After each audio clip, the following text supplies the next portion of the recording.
Pratia, bonjour. Je vous présente, je ne sais plus comment elle s'appelle d'ailleurs, hein.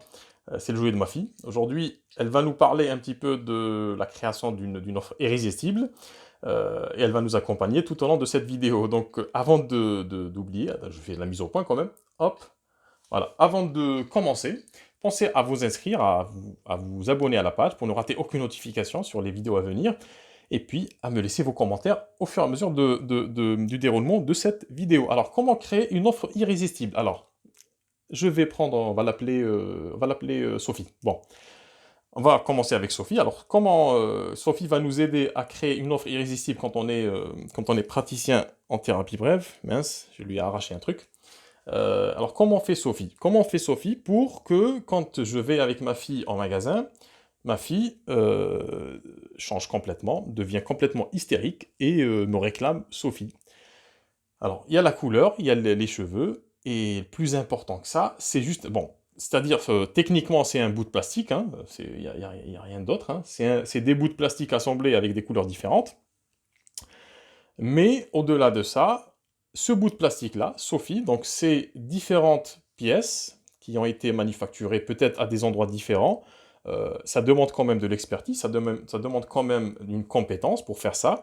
Et surtout, le plus important, donc ça c'est la fabrication, c'est la création de l'offre, et surtout ce qui fait que ma fille devient complètement hystérique à la vue de Sophie, c'est que elle a vu ça en publicité et plusieurs fois. Alors, vous voyez un petit peu où ce que je veux en venir. Pour créer une offre irrésistible pour votre clientèle, il faut que vous ayez en tête exactement ce dont a besoin votre clientèle. Donc, le magasin qui a fabriqué ça, je crois que c'est, je ne sais plus comment ça s'appelle, hein.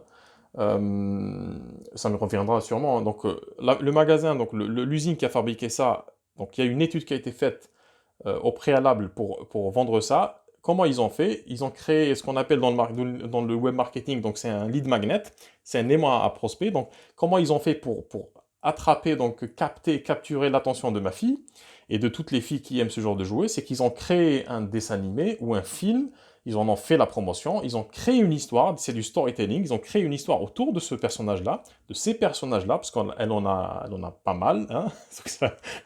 Elle, ça l'amuse, moi ça me fait un peu mal à la poche, mais bon, il faut qu'elle joue aussi. Donc, ce qu'ils ont fait, c'est qu'ils ont créé un engouement, comment on appelle ça, une curiosité. Donc, ils ont suscité de la curiosité autour d'une histoire, et puis derrière, ils commencent à vendre. En fait, l'objectif de tout, non seulement du film et de tout ce qui va avec, c'est de vendre de la figurine. Donc, ma fille, quand elle arrive en magasin avec son cher papa, elle a déjà en tête cette figurine-là, elle sait exactement qu'elle veut cette figurine-là.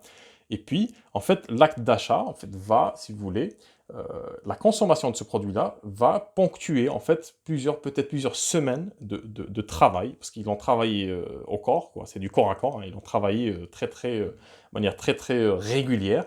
Euh, En intégrant ce personnage-là dans des histoires hein, qui vont lui plaire, qui vont lui donner c'est peut-être un prétexte pour de l'imagination, pour jouer, etc., etc. Donc, c'est de cette manière-là qu'on crée une offre irrésistible, c'est qu'on comprenne exactement ce dont a besoin son client idéal, la personne qu'on veut aider, et puis de créer un engouement autour de votre offre, de créer quelque chose. C'est quoi l'engouement? C'est que c'est de créer du contenu autour de votre offre, de parler de votre offre, de ne pas parler de vous, parce que vous remarquerez toujours que les constructeurs de ces jouets-là ne parlent pas d'eux-mêmes, jamais ils ne parlent de leur usine ou de la magnifique chaîne de production qu'ils ont, hein, ou de manufacture, hein, ou de la vie du fondateur. C'est pas le plus important c'est la figurine, il faut qu'elle soit achetée par les enfants, et il faut que les enfants puissent pousser leurs parents à faire ça. Les enfants aussi, quelque part, ont une offre irrésistible, donc ils vont faire du martelage, ils vont marteler l'information,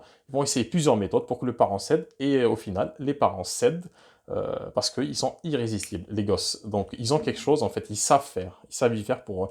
Donc, tout le monde fait ça, et ce process-là, en fait, on peut l'adapter quand on est praticien en thérapie brève, en médecine douce, on peut l'adapter pour créer une offre intéressante qui colle justement à la douleur de son marché, pour aider les personnes. Et puis, on crée autour de son offre, Sophie, en l'occurrence, on crée autour de Sophie tout un écosystème en fait, de contenu, de valeur qu'on va donner, qu'on va distiller à travers le temps.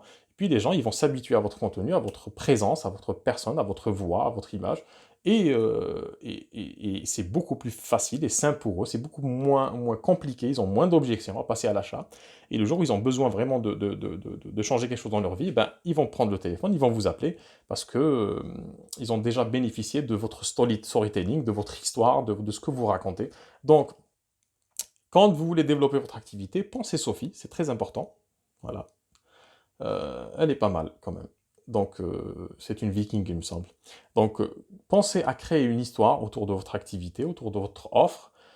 Et l'histoire que vous allez créer, c'est une histoire de réussite. Et c'est la réussite, non pas la vôtre, mais celle de vos prospects, de votre clientèle. Donc, dites-moi en commentaire comment vous faites pour avoir votre propre Sophie à vous et comment vous développez votre activité. C'est quelque chose qui m'intéresse.